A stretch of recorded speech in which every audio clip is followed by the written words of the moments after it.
Silakan Pak. Nah itu ya, dinamis itu terlihat dari jumlah undang-undangnya yang sangat banyak. Inisialis di sini, bagi yang tertarik, apalagi kalau mau baca semuanya itu, monggo silahkan, nanti saya kasih dibagi listnya, silahkan dicari di internet undang-undang sebanyak itu. Saya saja yang bantu-bantu di MK saja, saya jujur mengakui belum pernah saya baca A sampai Z semua ini. Ya bagaimana tidak ya. Baru mau dibaca, baru mau dipahami, besok sudah ganti lagi ya, gitu ya. Jadi ya bacanya kalau ada perkara saja lah. Tapi tetap MK tahu ya, tahu. Baca dalam arti ingat ya tidak. Kami tidak ingat isi undang-undang itu. Tetapi ya kalau prinsip saya ya, apalagi kan usia juga nggak semudah Mas Herdi lagi. Daya ingat sudah mulai turun Bu. Kalau ada undang-undang tertulisnya, ngapain diingat? Ngapalin juz amma aja nggak katam-katam Mas gitu. Masa ngapalin undang-undang gitu ya. Itu sekali lagi menunjukkan sangat dinamis ya, sangat dinamis, dan MK berada di dalam arus yang dinamis itu, mau tidak mau ya, karena MK dapat kewenangan untuk mengadili sengketa pemilunya. Nah ini kemudian saya tunjukkan, saya lewat-lewat saja faktor yang mempengaruhi kenapa kok dinamis itu ya. Ya salah satunya karena perubahan undang-undang pemilu, kemudian tradisi masyarakat juga.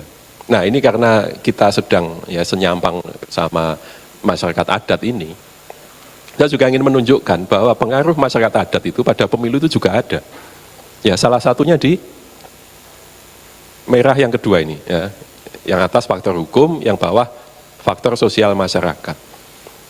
Yang paling ikonik, paling saya kenang selama mengikuti mengasisteni perkara pemilu di MK itu adalah sistem noken Bapak Ibu sekalian ya. Ada Bapak Ibu yang dari Papua, itu ada sistem noken. Saya rasa semua sudah mengenal itu ya kan, karena ini memang tradisi yang muncul, dikenal sejak awal-awal penanganan PHPU di MK. Jadi intinya tradisi kultur ya, budaya noken yang dibawa masyarakat adat Papua itu mempengaruhi pemilu. Pemilu prinsipnya ini salah satu saya jelaskan ya. Prinsip pemilu itu adalah kalau istilah asingnya one man one vote, satu orang satu suara. Intinya, apalagi di undang dikatakan dipilih langsung artinya kita nyoblos. Ya, pemilik suara ini, satu orang ini dikasih satu suara kita coblos. Tetapi dalam konteks noken ya, tentu tidak di semua wilayah Papua, beberapa wilayah saja yang kulturnya kultur nokennya kuat ya, karena ada juga wilayah Papua yang nggak mengenal tradisi ini. Jadi Papua pun beragam sebenarnya. Itu ada kebiasaan, ada kultur yang mengatakan, yang mengatur bahwa suara anggota suku, warga suku, itu diwakili oleh ketua sukunya, kepala sukunya, big man ya, kalau istilah di antropologi itu big man ya, oleh tetua sukunya. Jadi kalau warganya ada 500 misalnya, suku tertentu, suku X 500, maka dalam pemilu, si kepala suku ini akan mewakili 500 suara itu. Ya. Jadi di hari coblosan dia membawa dalam arti dia mewakili 500 suara, warga sukunya nggak usah ikut, kalaupun ikut ya nggak ikut nyoblos. Nah ketua inilah nanti yang di bilik suara itu akan menentukan 500 suara itu untuk siapa, gitu ya. Ini mirip-mirip proporsional tertutup tadi, gitu ya.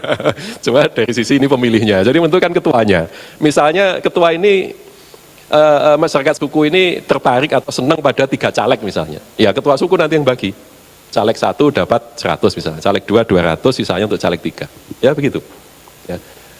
Apakah itu dilarang? Ya secara hukum dilarang, karena prinsipnya tadi one man one vote, pemilih langsung ya. Kalau nggak mau datang ke TPS ya nggak boleh nyoblos ya, nggak bisa milih. Tetapi ini berbeda, dan ketika dengan berbagai pendekatan ya, pendekatan sosial budaya itu coba dihentikan, praktek itu mau diganti, ini sulit karena memang ya kulturnya begitu ya. Proses pengambilan keputusan di sana ya, di beberapa daerah itu memang begitu ya. Jadi mau tidak mau yang ngubahnya pelan-pelan, di tahap-tahap awal yang seperti itu diterima boleh ya. Jadi khusus untuk di sana diwakili kepala sukunya boleh, tentu ya, tentu nggak kemudian langsung diakui. Tentu MK juga menelusuri dulu nih, memanggil pemerintahan setempat misalnya, ditanya benar nggak praktek noken itu memang selama ini eksis. Jadi biar nggak ada yang asal mendaku sebagai saya kepala suku, saya nyoblos 500, nah itu nggak boleh juga ya. Jadi dibuktikan dulu bahwa suku Anda itu memang eksis, bahwa Anda itu kita manggil ahli-ahli dari universitas di sana yang mendalami sosiologi antropologi, bener nggak nih pemetaan wilayah suku-sukunya itu memang ada suku yang noken menerapkannya seperti itu. Seperti itu, dan itu yang kemudian mengubah ya. Jadi undang-undang yang berlaku nasional itu bisa diubah oleh kondisi budaya setempat. Itu salah satunya yang membuat penanganan PHP ini sangat dinamis. Ya, kondisi geografis juga begitu. Pemilu itu namanya pemilu kan serentak pada satu hari yang sama. Di beberapa tempat yang kondisi geografisnya tidak memungkinkan ya, pemilu itu bisa besoknya. Jadi se-Indonesia nyoblos hari ini, ada tempat-tempat tertentu yang baru besok. Kenapa? Karena distribusi logistik pemilunya sulit sekali. Helikopter nggak bisa, harus jalan kaki, harus naik kuda, misalnya seperti itu. Itu kendala geografis. Apakah yang seperti itu kemudian dianggap pemilunya tidak sah? Ya kan nggak boleh juga ya, namanya nggak adil seperti itu. Maka ya MK di dalam persidangan biasanya kalau ketemu kasus seperti itu, ya kita telusuri, itu kesengajaan atau bukan. Kalau memang force majeure, memang terpaksa, ya nggak apa-apa. Tetapi kalau disengaja, apalagi ada unsur manipulasi, ya itu yang tidak boleh. Gitu. Nah, jadi kondisi geografis itu juga mempengaruhi. Itu ya, contoh-contoh yang mempengaruhi penanganan pemilu di MK. Nah, ini kembali flashback ya. Lagi-lagi karena saya relatif senang sejarah, saya punya cerita lucu ini, catatan kaki saja. Waktu di rumah, saya dari Jawa Timur Bapak Ibu sekalian ya, saya di Blitar. Kalau Bapak Ibu kenal daerah Blitar, itu stigmanya kan pasti, ini dulu kampung PKI, kira-kira gitu ya. Saya nggak menolak itu, karena memang sejarah bilang begitu, dulu operasi Blitar Selatan. Kenapa saya bilang kaitannya dengan PKI? Ya ini kejadian lucu itu terkait itu. Suatu ketika saya itu masih kuliah, awal-awal semester awal, masih semester 2 atau 3 itu, di rumah Bapak ada tamu, tamunya sudah agak sepuh. Karena Bapak sedang repot, saya yang temui dulu. Ya kan biasa gitu ya, kalau di sana kalau ada tamu ya siapa aja lah temui dulu sambil nunggu yang dicari, ngobrol dengan saya, ibu ini cerita daerahnya lain sebagainya, terus saya itu nggak sengaja nyeletuk, loh Bu, daerah ibu itu kan dulu yang terkenal ini ya, pemberontakan PKI dulu ya. Gitu. Terus ibunya cerita, nyambung dengan, ibunya udah agak sepuh, nyambung dengan saya juga melayani nyambung, karena saya banyak baca buku sejarah, saya bisa melayani ibu itu diskusi, sampai akhirnya ketika Bapak sudah muncul, beda ini kan, beda usia namanya Bapak sama saya, terus ibunya tiba-tiba nanya, Mas, ini bahasa Jawa, jenengan itu yuswane pinten? Mas itu umurnya berapa? Kok sudah mengalami era PKI waktu itu? Gitu kan. Saya ketawa ngakak. Saya nggak ngalami Bu, ngapunten mohon maaf, saya nggak ngalami. Bapak saja juga nggak ngalami, yang ngalami Eyang, tetapi saya ini baca, ibunya tetap nggak terima. Masa kalau baca bisa tahu detail seperti itu? Wah ini Mas ini kelihatannya muda tapi ternyata usianya sudah cukup ya. Habis itu saya ketawa ngakak, jadi waduh baca buku malah dikira sudah seangkatan dengan beliau gitu kan. Karena sama-sama mengetahui coba bedanya saya dari baca, dari ceritanya Eyang yang kebetulan TNI waktu itu ya ikut menumpas pemberontakan itu. Ternyata kok ceritanya klop dengan ibu yang mengalami fase-fase itu. Kadang-kadang ya membaca buku itu ada apesnya juga dikit-dikit gitu. Jadi dikiranya seangkatannya beliau gitu. Nah ini kembali ke masalah literatur sejarah. Saya juga nggak ngalami ini Pak. Kalau berdebat dengan Bapak Ibu yang ngalami kalah saya sudah, saya ampun. Tapi saya baca dari literatur ya. Ini kita flashback, tadi ya sudah kita singgung-singgung. Dari 45 sampai 74 itu banyak peristiwa ya, 45 itu yang mempengaruhi bagaimana pemilu itu dilakukan ya, mempengaruhi bagaimana pemilu itu diadili di MK. Ya, saya yang pertama ini sudah saya jelaskan tadi, saya singgung, kemudian 74 sampai 2004 itu fase ini juga sudah saya singgung. Nah, tahun 2003 ya, sengketa Pilpres dan Pileg diadili oleh MK ya. Jadi MK baru menangani sengketa Pileg dan Pilpres itu tahun 2003 itu. Tonggaknya tahun 2003, pemilunya pemilu 2004. Ya, tonggaknya 2003 kenapa ya? Karena MK memang baru lahirnya 2003. Nah, kemudian apalagi sih yang penting-penting ya, ini semacam kaleidoskop saja Bapak Ibu sekalian, saya pilihkan ya, supaya untuk masuk ke diskusinya juga. Keberadaan pengawas pemilu yang namanya Bawaslu ya, yang hari ini sangar itu ya, yang hari ini cukup bertaji ya, menakutkan bagi penyelenggara pemilu itu Bawaslu, kalau yang di level provinsi, kabupaten, kota namanya Panwaslu, itu baru muncul tahun 2007. Ya, jadi namanya pengawas itu tahun 2007. Itu yang tadi juga saya singgung, progres kita, kemajuan kita itu sudah cukup lumayan. Dari dulunya nggak ada pengawas ya, sekarang ada pengawas. Itu secara kelembagaan. Kalau masalah kualitasnya ya tentu, ya itu kita nggak bisa menjamin ya. Apakah pengadilannya berkualitas, apakah pengawasnya berkualitas, apakah KPU-nya berkualitas, ya itu dikembalikan ke ya tentu proses seleksi, dan tentu ya kemampuan masing-masing orang yang mendapat amanah.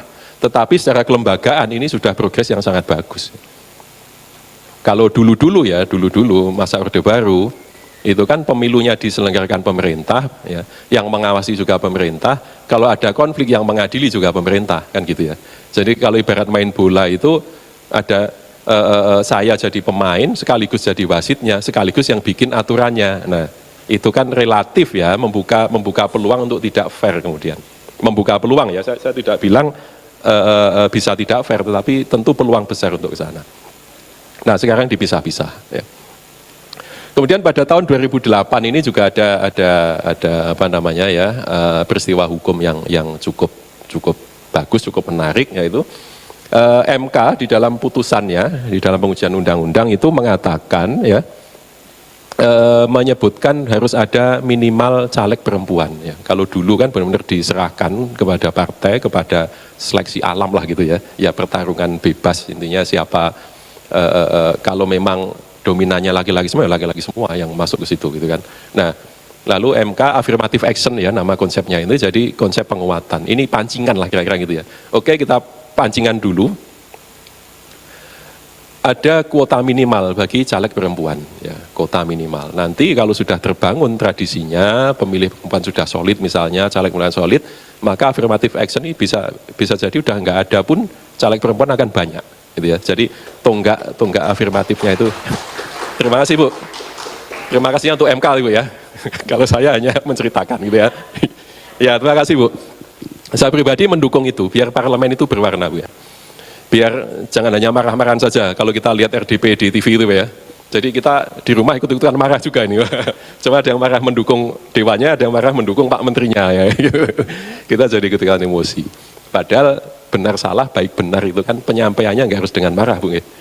Bisa dengan sabar. Ya, itu salah satu tonggaknya. Jadi MK memutus harus ada minimal caleg perempuan di dalam yang daftar terbuka tadi itu. Nah, kemudian ada lagi satu tonggak masih tahun 2008 ya. MK membolehkan pilkada ya, pilkada ini pemilihan kepala daerah diikuti oleh pasangan calon perseorangan. Kalau dulunya undang-undang yang lama itu nggak boleh. Yang namanya calon kepala daerah itu sama seperti presiden wapres harus diajukan parpol.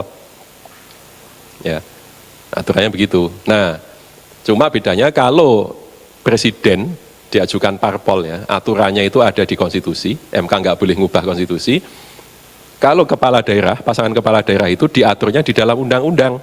Sementara MK punya kewenangan menguji undang-undang, maka undang-undangnya diubah atau dibatalkan atau diberi aturan baru, yaitu perseorangan boleh mencalonkan jadi kepala daerah. Maka kita sekarang mengenal beberapa calon independen kepala daerah ya. Kalau saya tidak salah ingat, salah satunya dulu ini ya, yang sekarang jadi gubernur Jawa Barat itu ya, Pak Ridwan. Kalau nggak salah ingat nih saya ini, awalnya jadi wali kota kan independen dulu ya. Bahwa setelah gubernur kemudian partai politik, saya nggak tahu ngikuti lagi, kayaknya begitu. Tapi awalnya independen awalnya. Dulu kan beliau dosen ITB ya kalau nggak salah ya. Seperti itu salah satu contoh. Ada beberapa contoh lain ya, tapi nggak usah saya sebut, nanti saya dikira kampanye juga nanti di sini. Karena lagi musim rame-ramean kampanye. Tahun 2009 ya, ini juga menjadi salah satu momen hukum ya, momen hukum kepemiluan yang menarik ketika dulunya untuk dapat memilih, Bapak Ibu sekalian, kita semua ketika milih itu kan nama harus terdaftar di DPT, nggak boleh tidak. Kalau nama nggak ada di DPT, daftar pemilih tetap itu, kita nggak boleh datang, nggak boleh nyoblos. Nah, kemudian di tahun 2009 itu dilatar belakangi ternyata agak kisruh pencatatan DPT, kisruh dalam arti banyak warga Indonesia yang memenuhi syarat tetapi tidak tercatat di DPT. Ya, maka lalu ada yang mewakili datang ke MK, menggugat aturan harus tercantum di DPT itu, dan MK memutus. Oke, pemilu yang besok, ini hanya kalau nggak salah ingat sehari atau 2 hari sebelum pemilu, ya putusan ini. Jadi cepat, pagi disidangkan, sore diputus. Karena kalau diputusnya minggu depan, telat, gitu kan, nggak ada gunanya, mubazir putusan.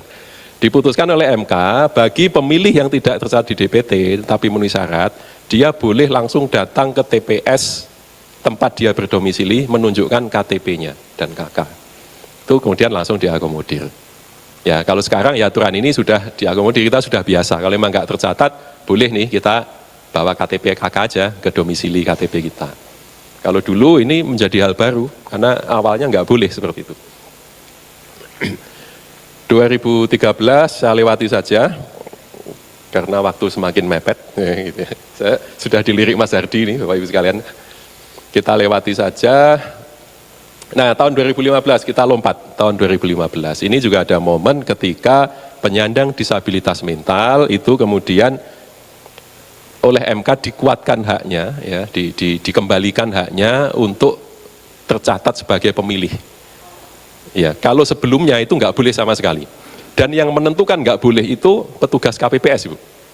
Ya, jadi bukan dokter, bukan tenaga kesehatan. Ya, nah. Kemudian melalui putusan ini diperbolehkan dengan catatan memang ada surat keterangan dari tenaga medis, gitu. Kalau dulu KPPS yang menentukan, pokoknya KPPS merasa oh ini ODDM, orang dengan disabilitas mental, enggak boleh. Lah pertanyaan kan, lo KPPS itu kok tahu dari mana, gitu ya? Apakah dia keahliannya di situ? Apalagi kalau KPPS-nya bukan orang setempat, ini repot lagi, hanya melihat fisiknya, gitu. Ya jangan-jangan nanti saya pulang dari mancing pakai kaos lusuh ini di data TPS, Mas nggak masuk, sorry ya, gitu jangan-jangan kan. Nah itu ya, maka butuh penilaian profesional, konteksnya di situ. Maka kemudian penilaian bahwa orang ini ODDM yang bisa memilih atau tidak, itu harus tugas medis, psikolog, psikiater gitu ya. Nah kalau ternyata menurut psikolog psikiater yang bersangkutan itu sehat, karena yang namanya disabilitas mental itu kan tidak, mohon maaf ya, tidak selalu orang gila ya. Disabilitas mental itu banyak sekali ragamnya. Bahkan sebenarnya ketika saya tadi semalam ditelepon Mas Hardi sama Mas Panji panitia, Mas besok ngisi di Lemtari ya, ini dadakan, saya stres. Waduh besok ngomong apa? Itu gejala gangguan jiwa sebenarnya, stres itu. Ya. Iya, saya harus Bapak Ibu sekalian ya. Jadi kalau kita tanya ke teman-teman kesehatan, teman-teman dokter, stres itu gangguan jiwa. Normalnya kita ini ketawa-ketawa, biasa saja, pede gitu ya. Tetapi ketika kita stres tertekan, itu gangguan jiwa. Nah sementara ini kan kita hanya taunya yang namanya gangguan jiwa, wah ini gila ini kan gitu ya, sebenarnya enggak juga. Saya mulus-mulus ketika mau ujian disertasi, itu juga gangguan jiwa, tegang. Maka kita butuh refreshing, ya, seperti itu. Ya kembali ke sini ya, tahun 2015 ada tonggak itu, disabilitas mental, tentu memang yang menurut dokter, menurut psikolog itu memang bisa memilih secara rasional ya. Artinya ngerti, oh pilihannya Jokowi Prabowo. Itu saya milih salah satu. Nah misalnya pilihannya Jokowi Prabowo, saya milihnya Mardian misalnya, milih saya. Loh itu kan nggak nyambung. Ya kalau seperti itu ya kemungkinan kan nggak boleh gitu ya.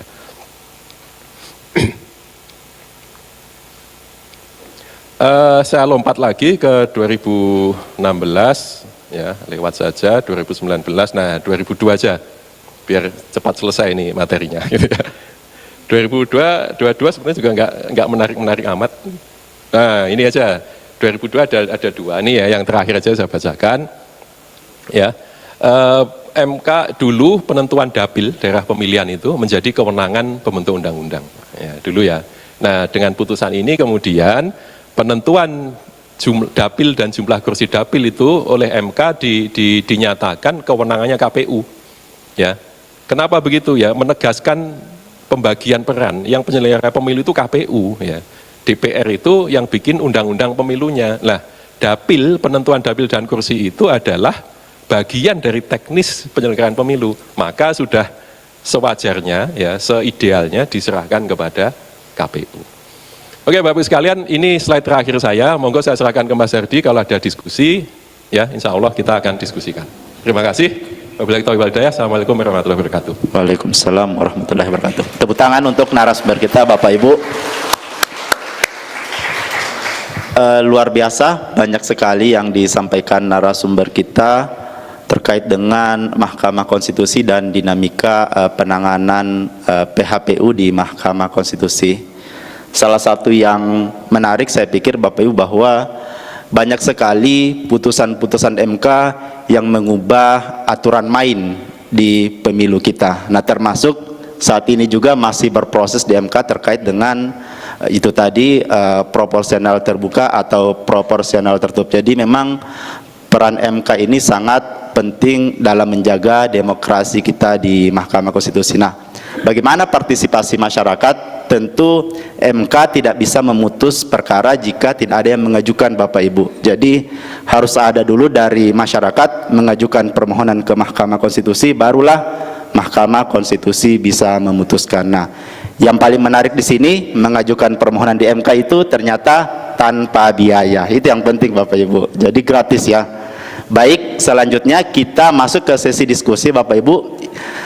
Mungkin kita bagi atau ada 4 lajur di sini, mungkin 4 pertanyaan.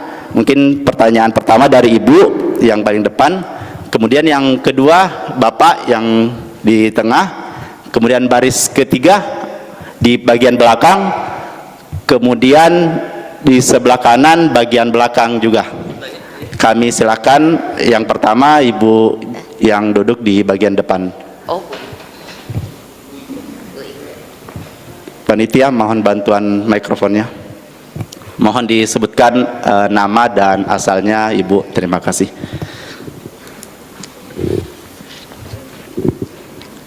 Assalamualaikum warahmatullahi wabarakatuh. Waalaikumsalam. Sampurasun. Ya, kalau waktu pertama kita ada rapat di MPR itu ada slogan, ya, untuk membangun semangat kaum adat, yaitu kalau disebutkan lem tari maka disebutkan gemah ripah, betul kan ya? Oke, lem tari. Kurang semangat dong. Sekali lagi, lem tari, Gemah ripah. alhamdulillah. Ada suatu pertanyaan yang akan kami sampaikan, apakah itu bisa diterima atau tidak, tetapi kami membawa keberadaan lembaga adat. Yang satu itu. Yang kedua adalah membawa keterwakilan perempuan. Nah, saya minta ditayangkan dalam struktur MK. Dalam struktur MK di sana dinamika Pak, yang dinamika struktur dinamika MK. Iya, yang di atas Pak, di atas ya, masih di atas sebelumnya. Terus ya sudah kami sampaikan saja ya Pak ya. Nah ini. Nah yang satu lagi itu, nah itu Pak ya. Oke. Dalam struktur Mahkamah Konstitusi bukan yang 9 hakim Pak, tapi operasionalnya. Ya, operasional terus. Nah ini kalau nggak salah ini ya. Nah, di sini tidak ada keterwakilan lembaga adat secara khusus, tapi di sana memberikan suatu pengangkatan secara umum. Nah, dalam kesempatan ini kami dari Lem Tari itu sebetulnya banyak sekali permasalahan, terutama masalah ulayat. Kemudian yang kedua masalah hak daripada pengelola lahan sebelumnya, begitu ya. Walaupun mereka tidak memiliki sertifikat atau apa, nah itu juga mungkin menjadi bahan daripada Lem Tari.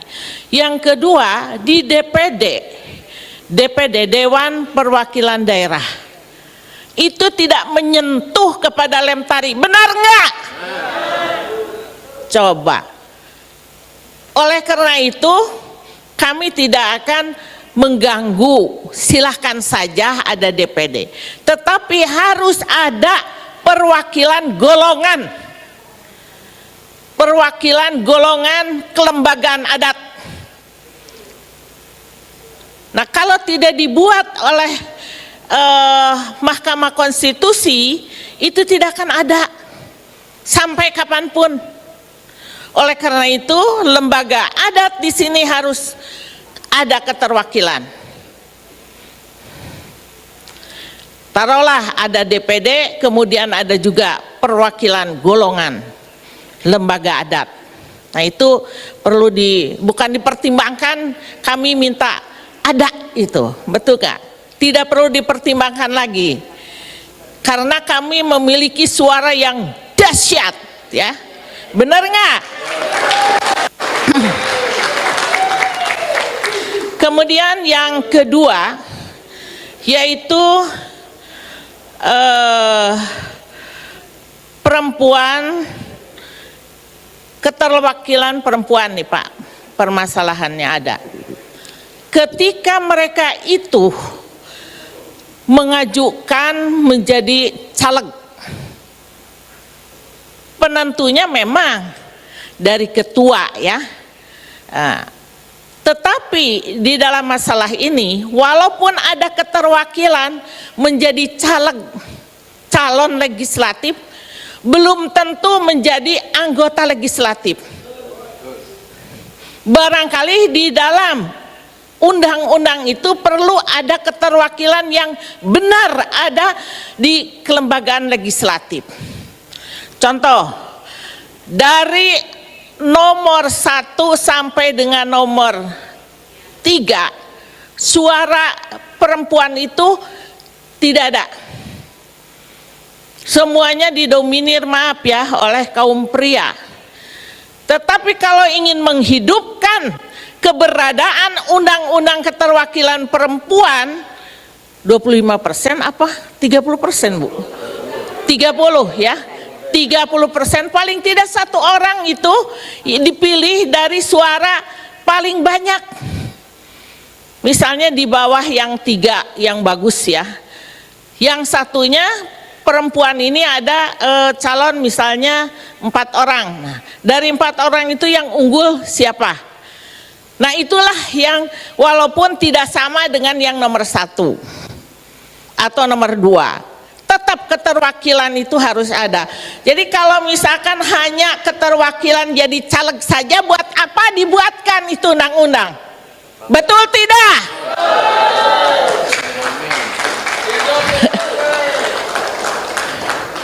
Demikian Pak ya.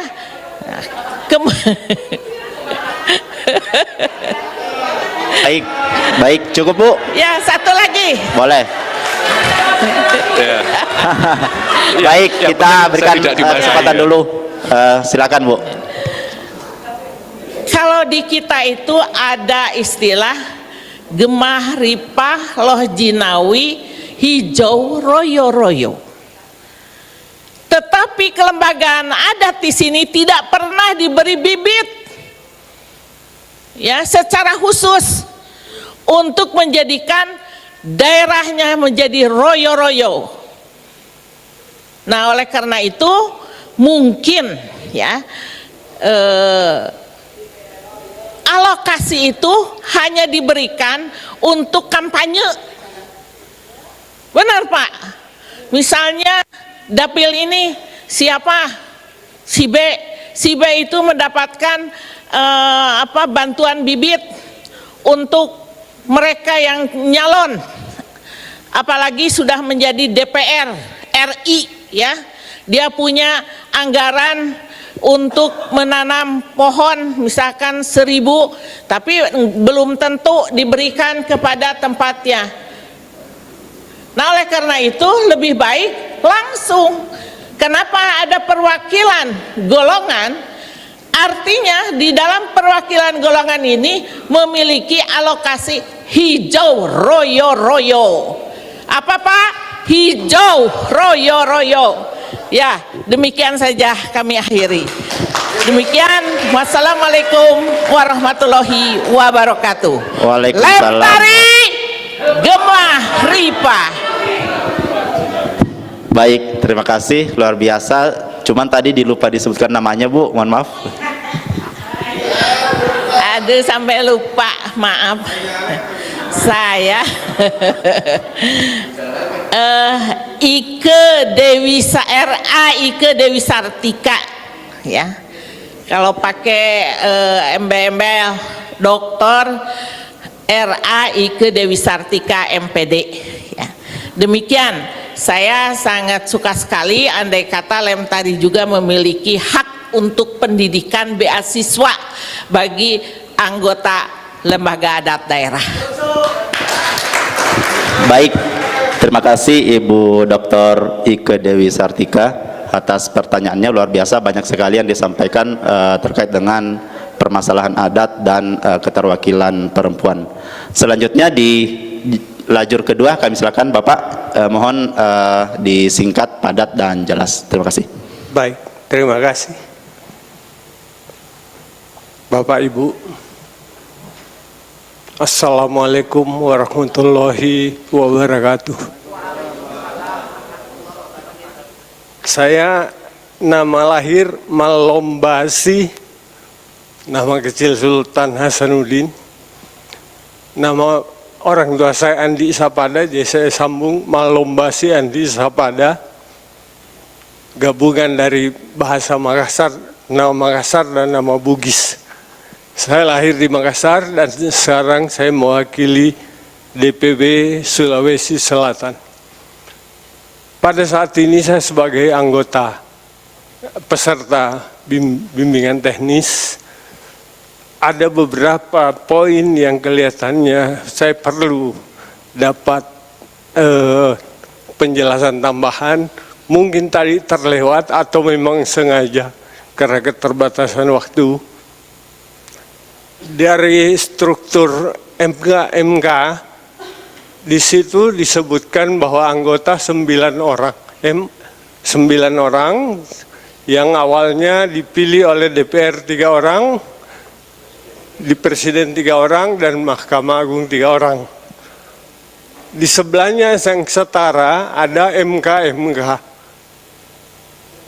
Sayang sampai terakhir tadi Mas Mardian selesai, saya tidak mendengar bahwa itu bagaimana mekanisme pemilihan anggota MK ini.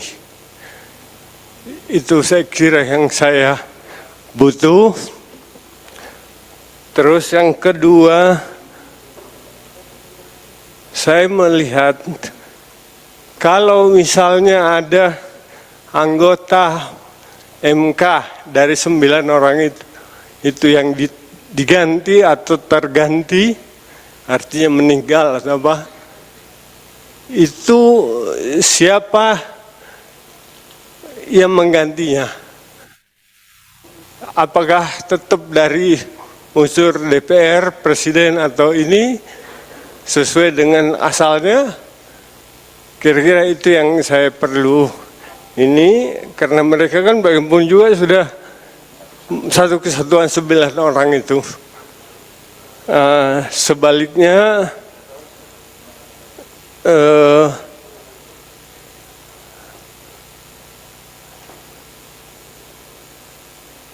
saya tadi sempat lihat terakhir mengenai Bawaslu baru ada di tahun 2007.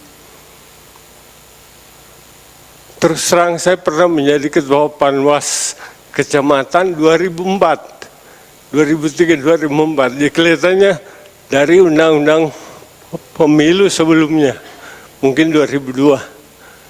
Jadi saya pikir mengenai memang pengawasan pemilu ini transisi dari tadinya oleh pemerintah, terus melibatkan masyarakat, kemudian yang seperti sekarang.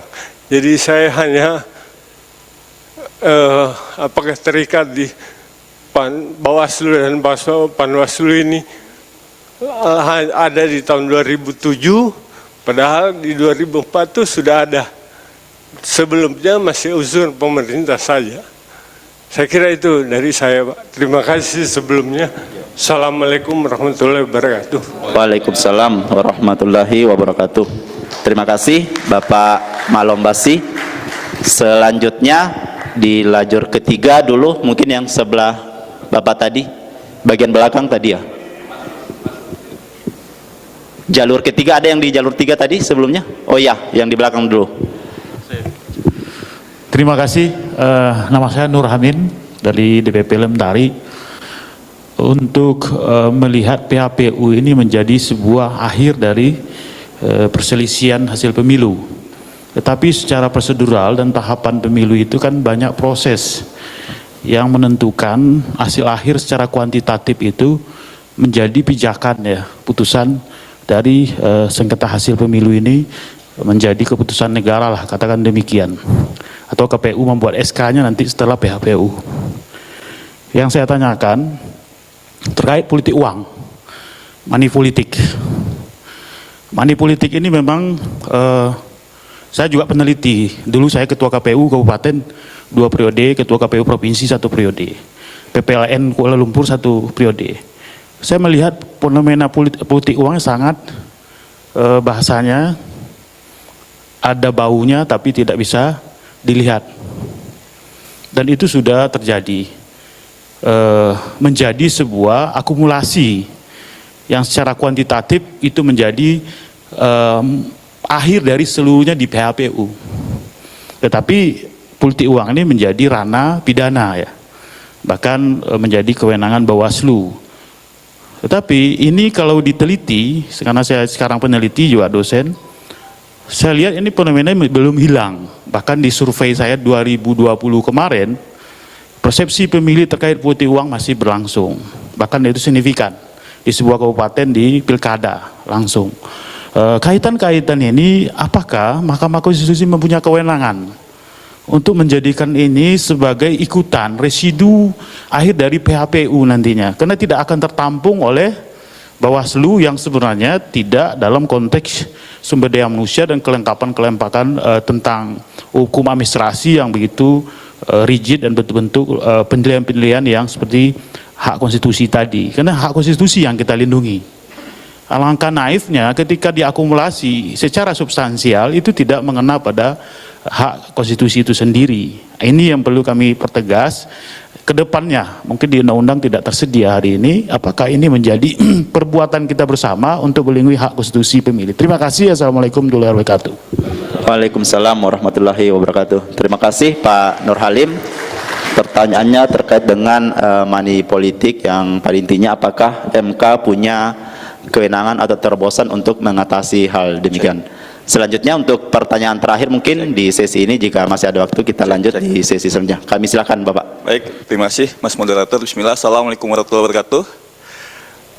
Terima kasih Mas Dr. Aan sudah memberikan pencerahan pada kami semua. Mas Aan, Lemtari itu anggota adat itu ada sekitar 170 juta di Republik Indonesia. Kemudian jumlah suku yang ada di Indonesia ini 110.000 Mas. Dan di pasal 18B ayat 2 jelas bahwa memang negara menjamin dan mengakui keberadaan masyarakat hukum adat. Termasuk di Undang-Undang Desa Mas Aan, di Undang-Undang 6 tahun 2014 mengatur bahkan satu bab mengenai keberadaan masyarakat adat dan kemudian tanah adat.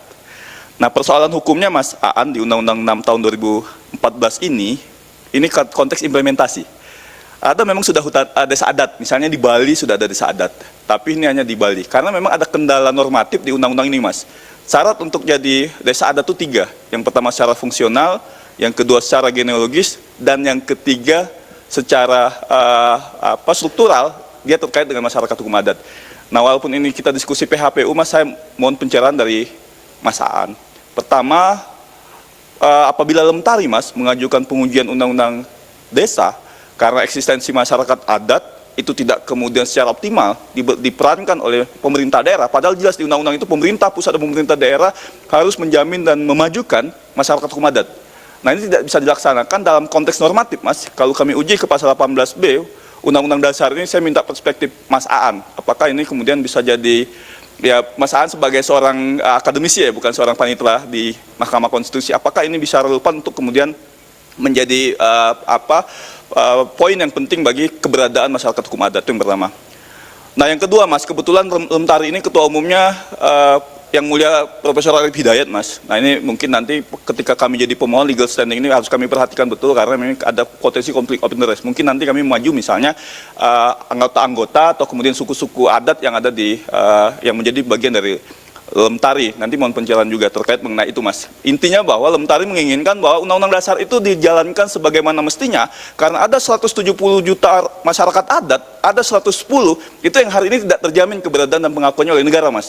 Sehingga kemudian sekarang lahan-lahan perkebunan itu banyak oleh pelaku usaha, kemudian hutan-hutan adat itu kemudian pelaku usaha, kemudian eksistensi hukum adat itu kalah dengan hukum yang kemudian dalam konteks hukum positif hari ini. Nah ini mohon pencerahannya, itu yang pertama Mas.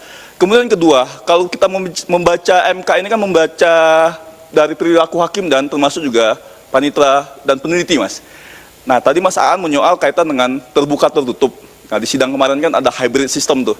Nah saya ingin membaca pikiran Mas Aan nih, hybrid system ini dalam konteks hybrid election apa sih kira-kira? Apakah misalnya tadi diskusi dengan teman-teman, hybrid itu jangan-jangan ada yang e-voting gitu kan, ada yang kemudian manual. Wah, kita senyum-senyum gitu kan. Ada juga yang mengatakan sistem terbuka tertutup digabung. Ada juga yang mengatakan kemudian untuk DPD dan Presiden itu secara terbuka, sedangkan untuk partai politik, untuk DPR RI, DPRD itu tertutup. Biarkan nanti ketua partai politik, agar kemudian apa yang dikhawatirkan Mas Hamin tadi kaitan dengan money politik itu bisa dicegah Mas. Jadi rakyat nggak kemudian dibayar-bayar, biarkan transaksi itu di ketum-ketum partai politik saja terkait nomor urut itu. Nah ini saya ingin membaca arah putusan nih, jangan arah putusan Mbak, membaca pemikiran hybrid ini melalui pemikiran Mas Aan. Kira-kira bagaimana Mas ini? Ini bukan Mas Aan sebagai panitia pengganti, tapi sebagai akademisi Mas, karena khawatirnya nanti agak offside Mas. Gitu aja Mas Aan, terima kasih. Assalamualaikum warahmatullahi wabarakatuh. Waalaikumsalam warahmatullahi wabarakatuh. Terima kasih Bapak Redi atas pertanyaannya. Kurang lebih tadi pertanyaannya mengenai implementasi jaminan masyarakat di Indonesia dan terkait dengan hybrid system ini yang masih cukup panas di telinga kita. Saya kira pertanyaannya cukup jelas semua ya Bapak Mardian. Kami silahkan untuk mencoba menanggapi. Terima kasih Mas Suwardi. Pertanyaannya cukup jelas, cukup banyak dan cukup sulit. Itu masalahnya itu ya. Apalagi yang terakhir, kalau yang terakhir tadi bukan nanya Bu, ngajak berantem. Jadi langsung ya dari penanya terakhir tadi begitu menyebut saya memanggilnya, kalau Bapak Ibu tadi Mas Mardian, beliau manggilnya Mas Aan. Padahal saya nggak memperkenalkan diri sebagai Mas Aan, gitu ya. Itu menunjukkan memang beliau teman dari dulu itu masalahnya. Dan seharusnya Mas Redi yang di sini, gitu ya kira-kira ya.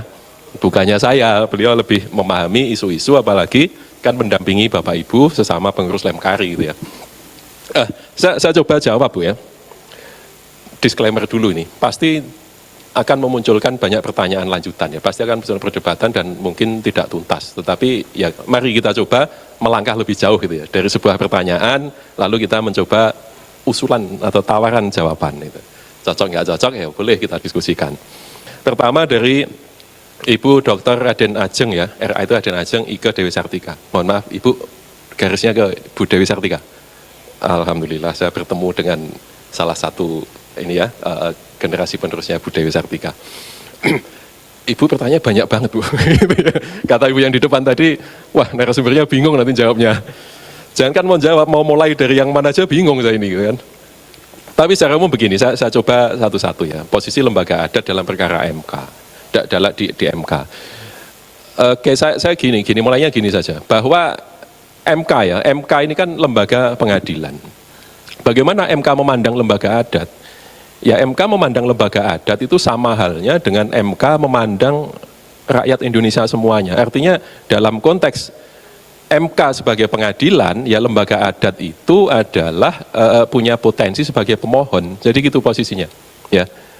Pertanyaan akan berbeda ketika gini, bagaimana negara Republik Indonesia memandang lembaga adat?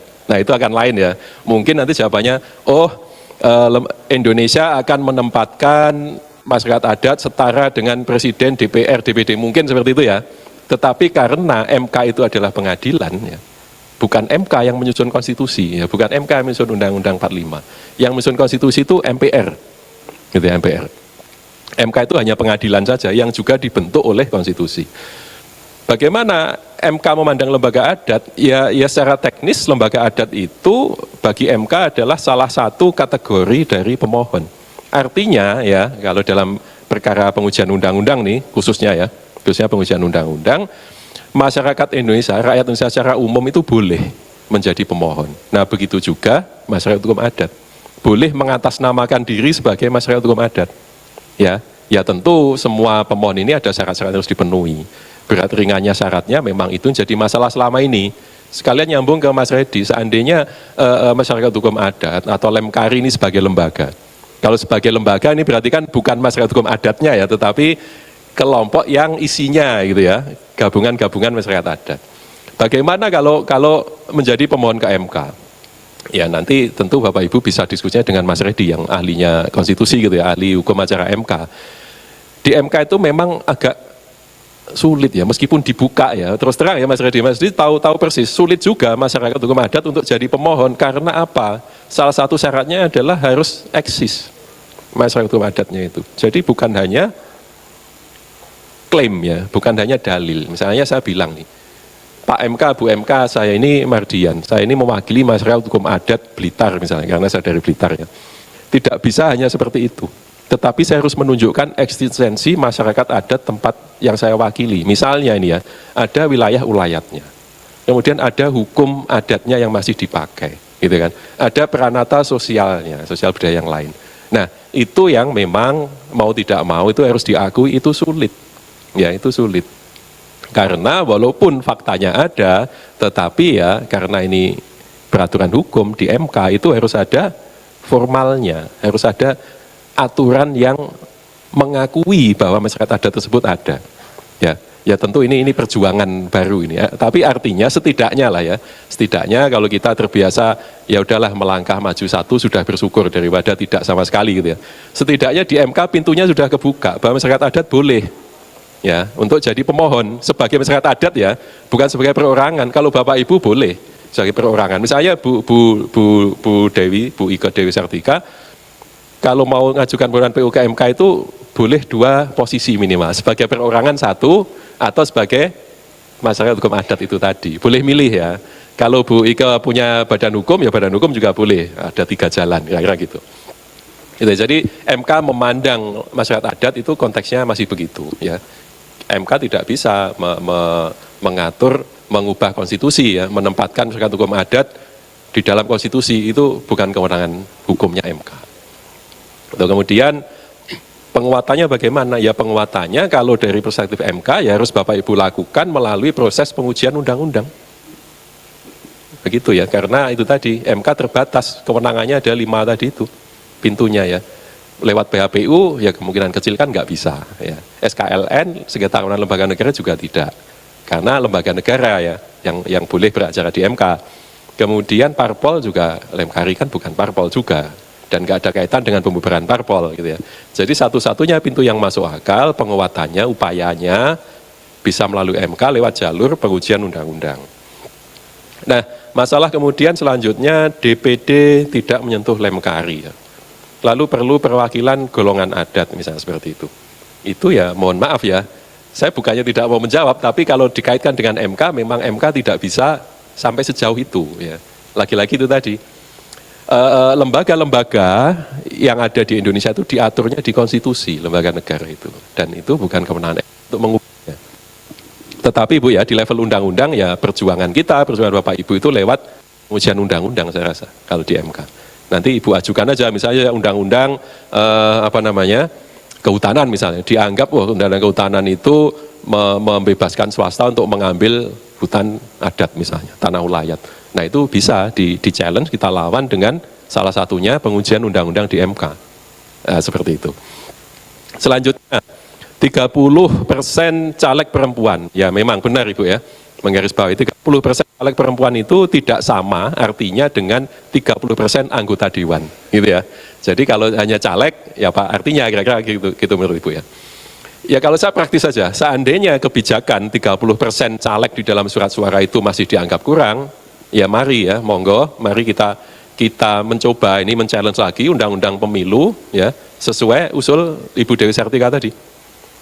Jangan hanya 30% caleg perempuan suara, ya, jangan hanya calegnya, tetapi ya aturan undang-undang itu harus diubah supaya yang mewakili atau wakil rakyat di DPR itu perempuannya 30% gitu. Ya bisa saja kita minta begitu ya. Apakah itu dikabulkan atau tidak? Nah, itu nanti dinamika di persidangan. Kalau Bapak Ibu punya konsep kuat, punya ahli yang bisa mendukung, ya kenapa tidak ya? Karena toh hukum itu bikinan manusia, yang nanti proses politik yang proses hukum pengadilannya yang akan berbicara. Itu Ibu Ika Dewi Sartika, kemudian Pak Malombasi, terima kasih, terutama terima kasih atas koreksi yang terakhir Pak.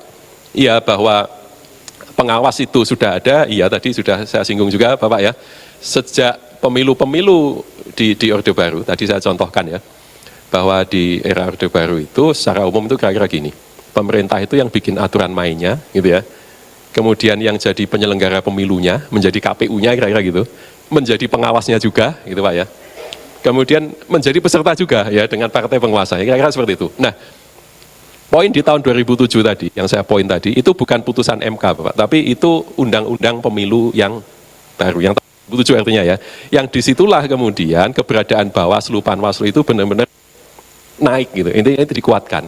Bukan dari nol menjadi ada, tidak ya. Jadi mohon maaf saya ralat konteksnya ya, itu bukan dari nol menjadi ada, tetapi memang dari dulunya ada memang ya. Tetapi kemudian ini mendapat momen, intinya kemudian penguatannya lalu di situ. Sampai sekarang kemudian Bawaslu yang dialami Pak Malombasi juga di lapangan ya, tentu sekarang Bawaslu jadi lebih kuat gitu Pak ya, lebih bergigi ya, lebih garang gitu kira-kira. Nah, konteksnya di situ. Kemudian mekanisme pemilihan anggota MK-MK. Bapak Ibu sekalian, MK-MK itu ya diamanatkan oleh undang-undang, itu anggotanya 3 sejauh ini. Ini perintah undang-undang ya. Anggotanya 3. Siapa saja unsur ya, tidak menyebut nama, tetapi unsurnya. 1 dari unsur hakim aktif ya. Jadi aturan undang-undangnya begitu, undang-undang MK. 1 hakim aktif, 1 kemudian tokoh masyarakat ya. 1 kemudian akademisi. Itu. 3 itu. Lalu yang memilih siapa? Yang memilih memang kemudian MK. Ini masalahnya ya. Karena agak repot juga mestinya ya secara logika, kalau bukan MK lalu siapa? Itu kira-kira ya. Maka ini memang masih menjadi pertanyaan. Nah, kalau kekhawatiran Pak Malombasi itu arahnya ke netralitas, ya memang kemudian hal-hal seperti inilah yang membutuhkan partisipasi masyarakat, membutuhkan pengawasan masyarakat, supaya nih misalnya kok MK milihnya itu sih, ya maka kita kritik, kita beri masukan, kan kayak gitu ya. Apakah Bapak Ibu bisa menilai, apakah akademisinya itu netral, apakah hakim yang mewakili hakim konstitusinya netral, apakah kemudian tokoh masyarakatnya netral, yaitu Bapak Ibu bisa menilai gitu ya. Tapi ya tentu ya kalau dari itikat ya tentu dipilihnya juga yang bisa netral mewakili. Karena logikanya juga gini ya, misalnya saya ini MK, saya dituduh melanggar etik. Kemudian saya pilih Dewan Etik yang teman saya misalnya, yang bisa mendukung saya gitu ya Pak Malombasi ya. Tentu malah rugi kan saya. Bukannya kemudian memperbaiki citra, ya kan, masyarakat justru makin, wah ini MK main-main, kira-kira gitu ya. Kalau saya begitu Pak ya, kalau saya begitu. Nah, mekanismenya sekali lagi memang begitu Pak. Jadi undang-undang itu hanya menentukan 3 anggota MK-MK itu unsurnya apa saja, lalu pemilihannya diserahkan kepada MK. Ya. Kemudian siapa yang menggantikan ketika ada hakim MK yang berhenti dari jabatannya? Ya, sebab berhentinya kan macam-macam ya. Anggaplah intinya ketika ada berhenti siapa? Ketika ada hakim yang berhenti atau pensiun Pak, itu yang menggantikan ya unsur dari lembaga yang sama dengan hakim itu. Misalnya hakim yang dulunya dipilih DPR kemudian pensiun, ya nanti yang akan memilih penggantinya DPR Pak. Gitu ya, jadi tetap lembaganya. Kalau misalnya hakim presiden mengajukan 3, kemudian yang 1 pensiun, nanti presiden akan mencarikan penggantinya. Gitu ya, jadi MK tinggal lapor saja.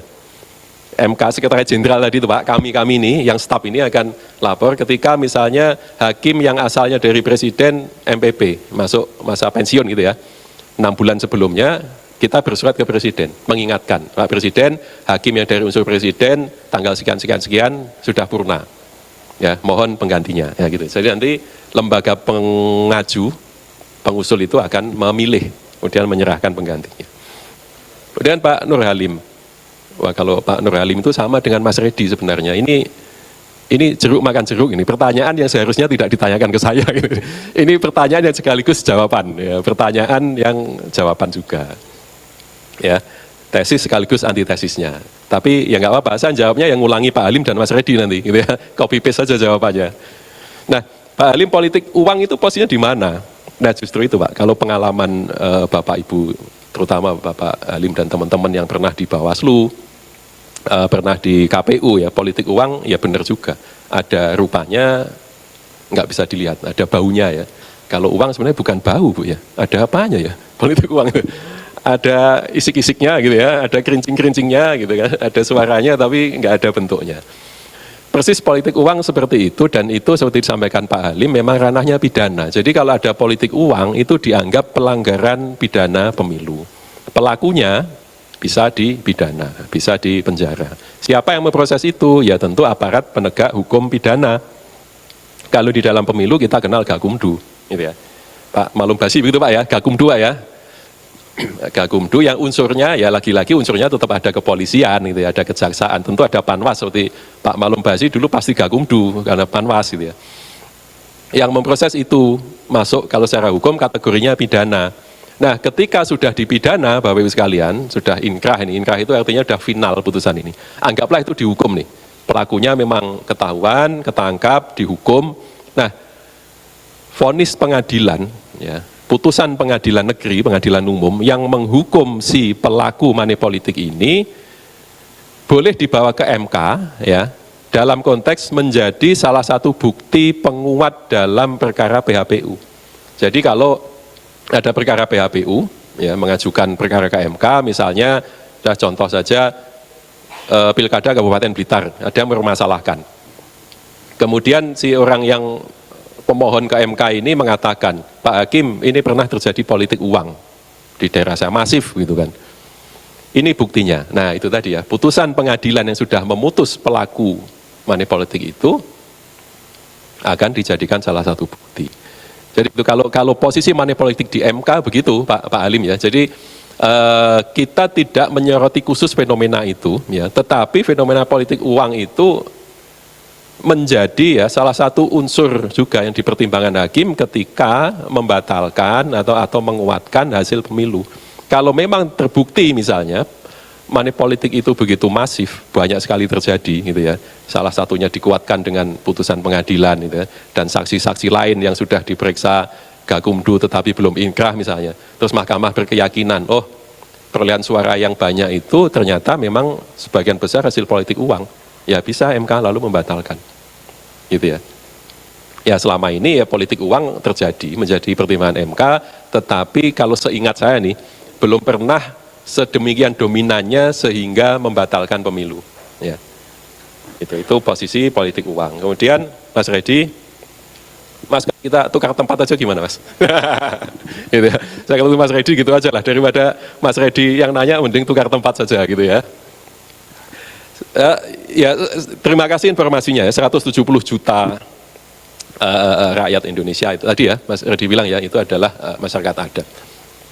Ya bisa jadi saya pun demikian ya, tanpa disadari ya, karena kadang-kadang anak-anak muda, meskipun saya sudah nggak terlalu muda lagi, agak malas kalau menelusuri apa namanya terahnya, kira-kira gitu Pak ya. Mungkin kalau ditelusuri ketemu juga yang muda-muda, termasuk Mas Reddy ini bisa jadi juga bagian dari masyarakat hukum adat gitu ya. Nah, seperti itu. Lalu, wah saya agak repot juga mengomentarinya ya. Nah, tapi setidaknya sudah sebagian terjawab tadi ya. Posisi MK sejauh ini ya seperti tadi ya, masyarakat hukum adat itu posisinya masih ya, atau sudah atau masih ya, sudah atau masih, itu ditempatkannya adalah bagian dari pemohon, pintunya begitu ya. Jadi MK belum punya posisi khusus terhadap masyarakat hukum adat. Posisi MK ya lagi-lagi ya sejauh ini adalah membuka peluang, membuka pintu ya, menyediakan jalan bagi masyarakat adat yang ingin mengajukan pengujian undang-undang. Ya posisi masih di situ. Lalu kemudian, Mas konflik kepentingan tadi tentang apa Mas? Saya kok agak lupa. Oh itu ya, konflik kepentingan ya. Karena ketua umum Lemkari adalah Prof. Arief yang salah satu hakim, ya bagaimana ya, tentu perspektifnya akan berbeda ya, perspektif tiap orang menilai konflik kepentingan itu beda ya. Kalau misalnya saya ini jadi hakim kemudian mengadili kasus anak saya, yaitu konflik kepentingannya kental gitu ya. Karena Bapak Ibu sekalian, konflik kepentingan itu tentu nggak bisa hitam putih ya, nggak ada batas tegasnya. Betul, misal di sini yang kanan itu keluarga, yang sini bukan, itu tegas ya. Yang sana rumahnya Jawa Timur, ini Jawa Tengah, itu tegas. Situ wilayah Bogor, sini DKI Jakarta, tegas. Kalau konflik kepentingan enggak ya, gradasi ya, gradual. Tipis sekali. Nah itu tentu bedanya tipis, dan itu lalu tergantung siapa yang menilai gitu ya. Kalau misalnya saya ditanya kalau ketua umumnya adalah hakim konstitusi, kemudian pemohonnya Lemkari misalnya seperti itu, ya pertanyaannya saya pending dulu, saya nanya dulu ke pemohon, yang dimohonkan pemohon ini apanya dulu gitu ya. Enggak serta-merta yang ada kaitan kemudian konflik kepentingan kan, itu tergantung apa yang dimohonkan. Misalnya ada apa ya, kalau di pengadilan umum sih jelas begini kira-kira, contoh yang sering itu. Ada hakim yang keluarganya kemudian mengajukan gugatan kepada pihak lain utang piutang. Itu sebut jelas konflik kepentingan karena khawatir hakimnya akan memenangkan anaknya. Ya, kira-kira itu ya. Kalau PUU kan sedikit lebih rumit ya, lebih kompleks. Misalnya ada masyarakat adat yang mengajukan permohonan, tetapi yang diajukan ini, undang-undang ini tidak langsung terkait dengan masyarakat adatnya misalnya. Bisa saja begitu kan ya. Ya itu tentu konflik kepentingannya dalam derajat yang tipis. Ya meskipun ya tetap saja bisa disebut konflik kepentingan, tetapi tipis gitu ya. Itu tadi agak sulitnya. Ya mungkin kalau lebih baik karena kita juga di MK itu juga ada mekanisme ketika hakim itu bisa tidak ikut pengujian, tidak ikut mengadili, itu bisa, dibolehkan. Tentu dalam batas jumlah tertentu. Misalnya dalam konteks Pak Arief misalnya, Pak Arief ketika Lemkari mengajukan sebagai pemohon, Pak Arief mengatakan karena saya ketua di sini, maka saya tidak ikut mengadili. Itu boleh. Ya. Satu karena hakimnya 9. Mundur 1, masih ada 8. Memang kemudian agak repot ketika misalnya ada 5 hakim MK yang semuanya pengurus Lemkari, ya gitu Mas Redi ya. Itu repot. Ketika semua lalu tidak ikut mengadili, hakimnya cuma 4. Lah kalau 4 nggak boleh. MK itu nggak boleh cuma mengadili 4. MK itu mengadili memutus minimal 7. Nah itu masalahnya.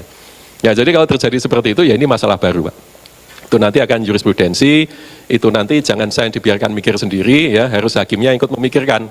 Termasuk pakar hukum yang biasa jadi ahli di MK di sana itu ya, yang menjerumuskan saya ke pertanyaan ini, itu harus mikir juga. Gimana kalau mayoritas hakim ada konflik kepentingan? Nyambung ke Pak Malum Basi tadi, gimana kalau mayoritas hakim dilaporkan ke MK-MK, gitu kan? Sama konflik kepentingan. Nah ini hal baru. Dan hukum itu memang Bapak Ibu sekalian ya, Mas Redi juga ahlinya di sini, tidak pernah sempurna punya aturan. Selalu ada celah yang akan menjepit kita. Itulah kemudian hukum itu punya yang namanya istilah belanja res finding, penemuan hukum. Ada terobosan. Bagaimana mengatasi ini? Dan harus bisa, gitu ya. Enggak boleh pengadilan bilang, ini aturannya nggak ada, buntu aja udah kalian pemohon jangan kesini dah, pusing gitu, nggak boleh seperti itu ya. Hakim harus punya jawabannya. Ya itu salah satu asas yang tadi saya skip tadi, Curia Novit Iura ya. Hakim harus memutus walaupun nggak ngerti aturannya, nggak ada ya, walaupun nggak ada aturannya. Gitu. Lalu hybrid ini juga bingung lagi Mas. Ini kayaknya tahu bulat ini ya, baru digoreng dadakan semalam gitu. Terus pagi sudah ditanyakan oleh Mas Redi. Ini saya tahunya aja dibisiki moderator kita tercinta ini. Ya kira-kira begini ya, kalau metode hybrid tentu ya lagi-lagi karena ini belum putusan MK dan belum diatur di dalam undang-undang, artinya masih di tataran pendapat. Ya pendapat banyak sekali, boleh-boleh saja. Ya, seperti saya bilang tadi, siapapun kita di sini boleh menafsir konstitusi. Kenapa enggak? Gitu kan? Boleh-boleh saja. Cuma nanti penafsir tunggalnya MK. Hybrid juga begitu. Kalau masih di tataran wacana, belum undang-undang, ya kita bebas menafsir. Hybridnya ada yang model sebagian dipilihnya e-voting, sebagian enggak, gitu kan. Lalu dulu sempat juga kan ada siapa Pak Menteri ya, Pak Tito, Mas Redi ya, yang simetris, satu asimetris ya kan seperti itu. Ya tentu macam-macam dan itu pendapat ya. tentu pendapat secara akademis ya boleh kita komentari, baru ya nanti saya rasa kita juga tapi nggak terlalu reaktif banget gitu ya. Baru nanti saya rasa ketika sudah ini mengerucut jadi RUU atau jadi undang-undang, ya mari kita serius menilainya. Benar nggak ide hybridnya seperti apa? Benar nggak ide hybrid itu memungkinkan ya? Tentu situasional ya, kondisional ya. E-voting kalau dilakukan di daerah yang misalnya ya sinyal aja harus manjat bukit, ya tentu mustahil gitu ya. Nggak mungkin, kita melihat itu. Tapi kalau di daerah yang penguasaan teknologi matang, keamanan jaringannya bagus, ya kenapa tidak kita e-voting? Nah, kira-kira seperti itu. Tentu banyak faktor ya, kita sulit untuk hanya berdebat hybrid atau tidak. Kuliah hybrid saja, kalau Mas Reddy ngajar, mahasiswa boleh online, ya boleh luring, boleh daring, boleh luring. Ya tentu situasional kan gitu ya. Artinya begitu Bapak Ibu sekalian, saya nggak bisa lebih jauh karena lagi-lagi itu pendapat. Karena kalau pendapat, kita di sini ber-50, akan ada 51 pendapat. Gitu ya, meskipun terangnya 50. Oke, saya rasa Bapak Ibu sekalian, kita minta izin Pak Suhardi, Pak. Izin Bapak Ibu, sebenarnya sesi kita untuk ini sampai pukul 10. Dan setelah itu saya lihat di jadwal ada sesi internalnya dari Lemtari ya untuk sesi setelah ini. Jadi mungkin sesi ini kita cukupkan di sini Bapak Ibu, karena setelah ini ada agenda-agenda lain dari Bapak Ibu di internal Lemtari begitu ya.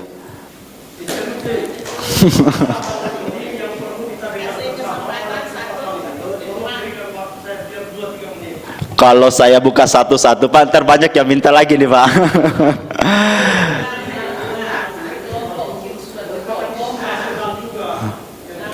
Ini tentang apa ya Pak yang mau disampaikan tentang?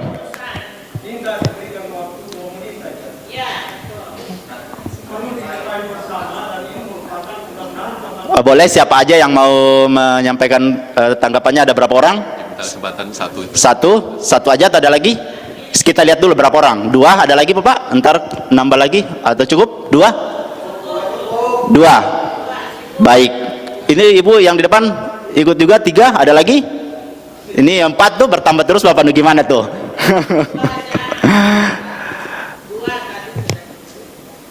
Mungkin saya berikan 2 orang yang menyampaikan dengan waktu cukup singkat Bapak Ibu. Mohon maaf saya potong nanti ketika melebihi batas waktu. Kami silakan yang pertama Bapak.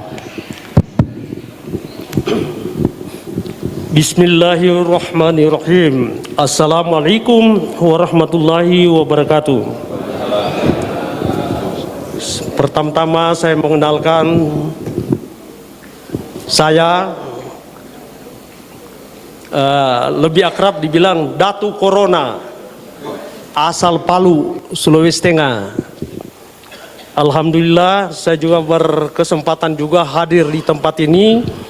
Saya tidak mengkultus kepada ketua secara pribadi, ketua dan bunda tadi dari saya sebut Dr. Roro Ayu Ike, Dewi Sartika. Saya mungkin terinspirasi mau menyuarakan hari ini, mudah-mudahan apa yang saya suarakan ini diterima oleh juga peserta, menjadi bagian dari suara Lemtari yang perlu didiskusikan. Karena saya melihat dari topik hari ini, saat ini, yang narasumbernya saya sebut Dr. Mardian Wibowo, sekaligus mewakili Mahkamah Konstitusi. Yang menarik saya, setelah terinspirasi apa yang disuarakan Roro Ayu tadi, masalah golongan dalam hal ini ya katakanlah golongan utusan golongan, ini dihubungkan dengan fungsi Mahkamah Konstitusi, keberadaannya di negara ini, terutama mereview atau melihat konstitusi yang pernah diberlaku di Indonesia menjadi objek daripada Mahkamah Konstitusi, kira-kira begitu ya. Dalam hal ini lebih khusus lagi dari hasil reformasi di era tahun 2008 terbentuknya ini konstitusi, yaitu menyoroti pelanggaran penyelenggaraan pelanggaran konstitusi yang berlaku di Indonesia, lebih khusus lagi yang istilah tadi itu PHPU ya, penyelenggaraan hasil penyelenggaraan pemilihan umum. Nah, pertanyaan pertama sebelum masuk yang saya maksudkan isu nasional itu, ada di lembaga dari kaitan penyelenggaraan pemilihan umum yang disebut Bawaslu. Pertanyaannya, apakah Bawaslu ini merupakan pra daripada Mahkamah Konstitusi atau merupakan peristiwa pertama itu merupakan seperti lanjutannya dibanding ke Mahkamah Konstitusi kalau ada hal itu, atau Bawaslu itu hanya menyoroti dalam penyelenggaraan pemilu pada saat itu, bukan hasilnya. Kalau hasilnya tentu Mahkamah Konstitusi, itu pemahaman saya, mungkin kalau keliru bisa diluruskan. Yang kedua, berkaitan pelanggaran konstitusi, dengan bahasa selayang pandang tadi dituturkan, dihubungkan ke dinamikaannya yang kita laksanakan sampai hari ini, ada hal yang saya katakan isu nasional ini tidak pernah diseriusi. Dengan adanya amandemen atau perubahan undang-undang dasar itu ada berapa hal. Itu dalam amandemen, mungkin saya hilap, tolong dibenarkan, selama ini lembaga yang disebut di Undang-Undang Dasar 45 itu DPA, itu tidak diamandemen. Kenapa tidak diberlakukan itu? Sampai sekarang dibubar begitu aja itu DPA. Di dalam amandemen itu tidak pernah disebutkan bahwa DPA itu tidak ada, tidak diamandemen itu. Sementara itu bagian dari Undang-Undang Dasar 45 yang asli dan tidak diamandemen pasal itu. Nah ini, kalau itu benar, mungkin dapat disuarakan oleh Mtari pada hari ini, bukan saya itu mengkultus pimpinan tadi, tetapi suatu prakarsa hari ini bertemu ruas dan buku. Karena apa? Lemtar itu merupakan partisipasinya mendekat kepada MK, dan MK juga membutuhkan pertemuan ini. Saya menganggap dua inisiator ini merupakan dua sisi satu keping mata uang. Jadi merupakan satu rangkaian satu, sehingga berjalan dengan baik ini pertemuan. Saya minta ditampung ini, bahwa itu pelanggaran konstitusi itu.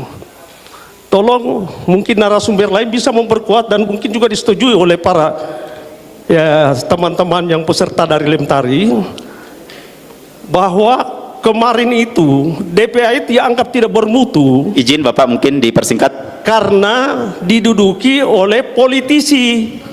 Padahal DPA itu memberi pertimbangan sebagai penasihat penyelenggara pemerintahan, penyelenggara negara. Ya kami ini yang berhak duduk situ. Para raja-raja, sultan dan itu bukan untuk politik itu, politik DPR tempatnya. Praktek kemarin itu diduduki oleh politisi sehingga tidak bermakna, seperti tidak dibedakan DPA dengan DPR. Berarti apa lembaga itu didiamkan sekarang, ini pelanggaran. Itu satu ya. Sehingga perlu, kedua yang disebut tadi oleh Bunda tadi, Roro Ayu tadi, utusan golongan jangan cuma DPD dihargai Pak, tolong dibentuk juga itu Dewan Perwakilan Utusan Golongan yang dimaksud dulu serikat pekerja yang tidak politik di situ, di luar daripada utusan daerah itu versi pemerintah dari daerahnya, tapi ada serikat pekerja seperti TNI, Polri, koperasi, peranan perempuan, pemuda dan lain-lain itu, supaya lebih dikembangkan lagi pengertian utusan golongan, supaya dilindungi undang-undang juga seperti DPD sekarang. Nah, itu semua menjadi bagian daripada yang dimaksud di Undang-Undang Dasar 45, bahwa itu bagian MPR, anggota MPR, bukan anggota DPRD, tapi harus duduk punya kursi di MPR itu.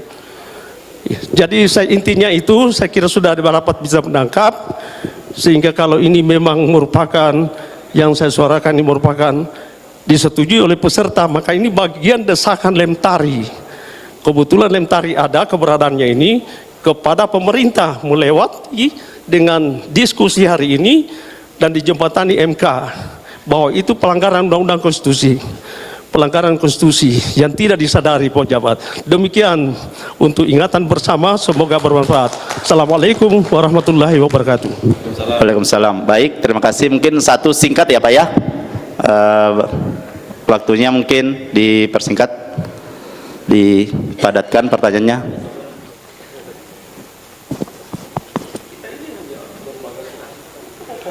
Terima kasih.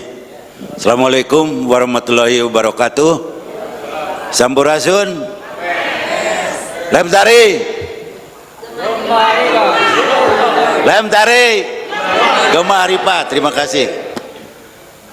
Terima kasih kesempatan ini. Ada dua hal yang ingin saya tanyakan, singkat saja.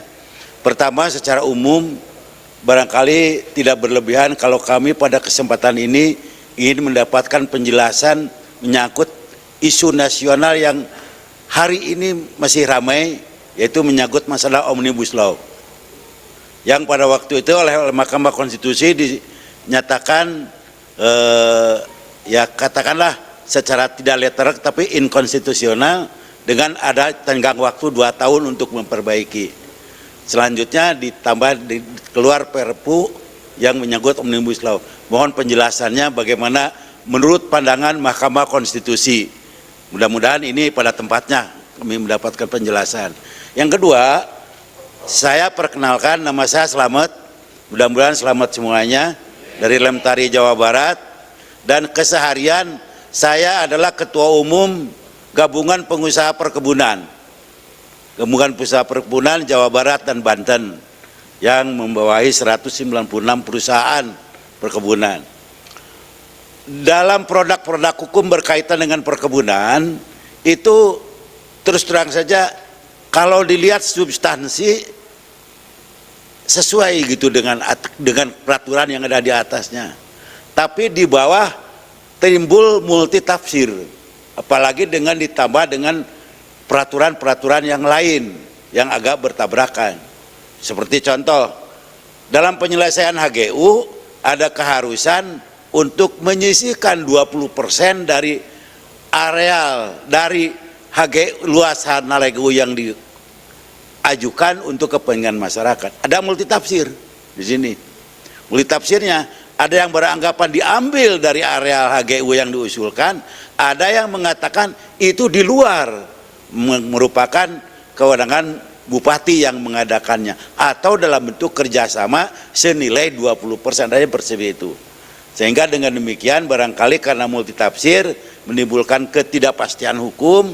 Nah, mohon arahan bagaimana atau tanggapan dari Mahkamah Konstitusi dan bagaimana kami pengusaha perkebunan itu untuk mendapatkan suatu pencerahan dalam hal ini.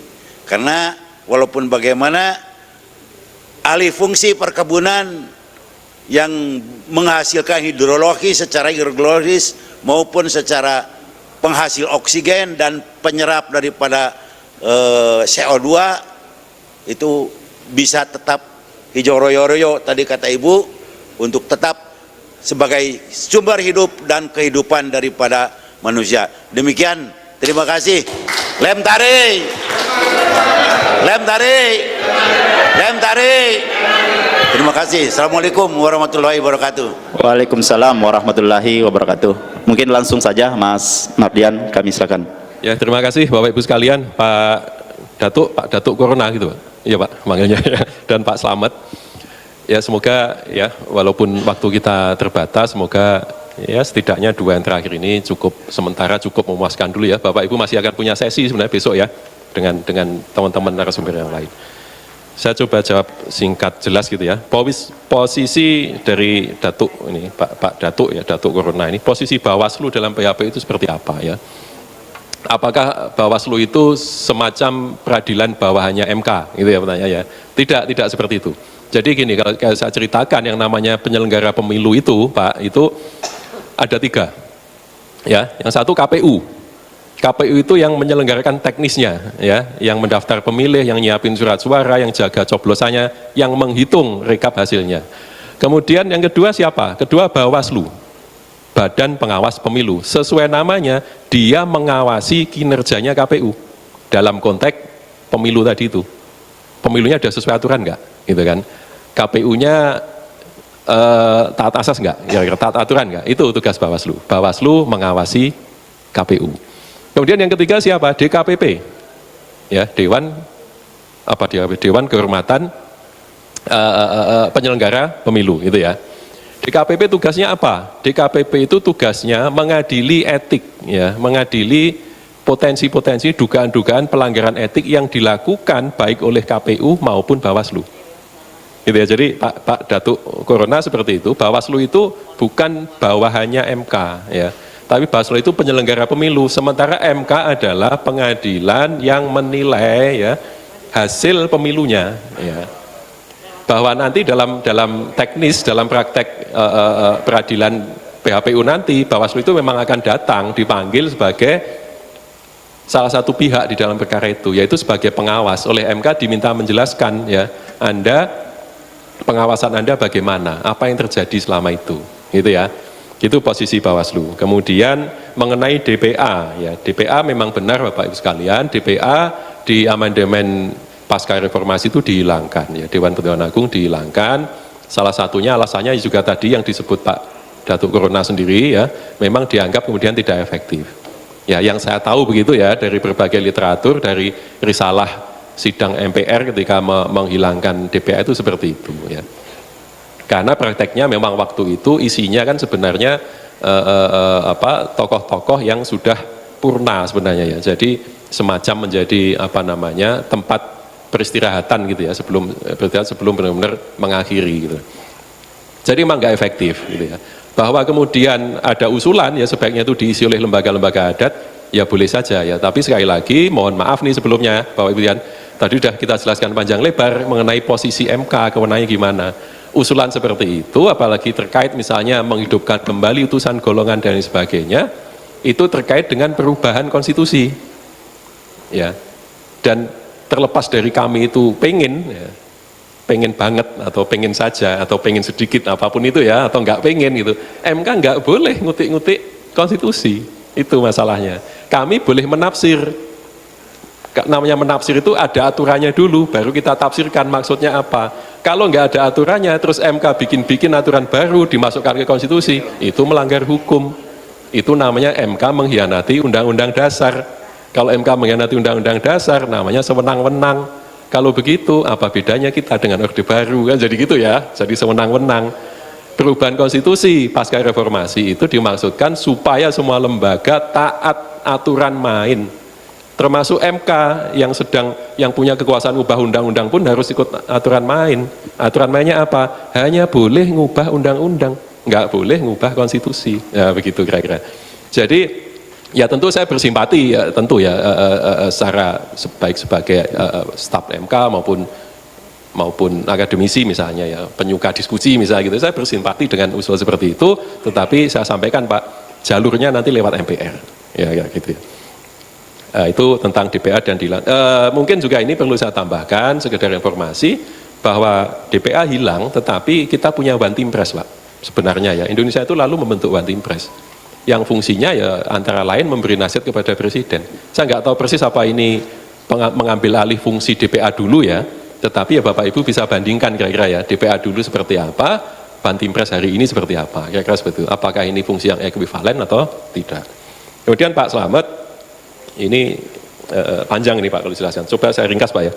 Putusan Omnibus Law, sebenarnya putusan PUU Undang-Undang Cipta Kerja waktu itu Pak ya. Kalau Omnibus Law itu model undang-undangnya ya. Omnibus Law itu undang-undang yang isinya itu banyak sekali tema. Ya kalau kita kan biasanya satu tema saja.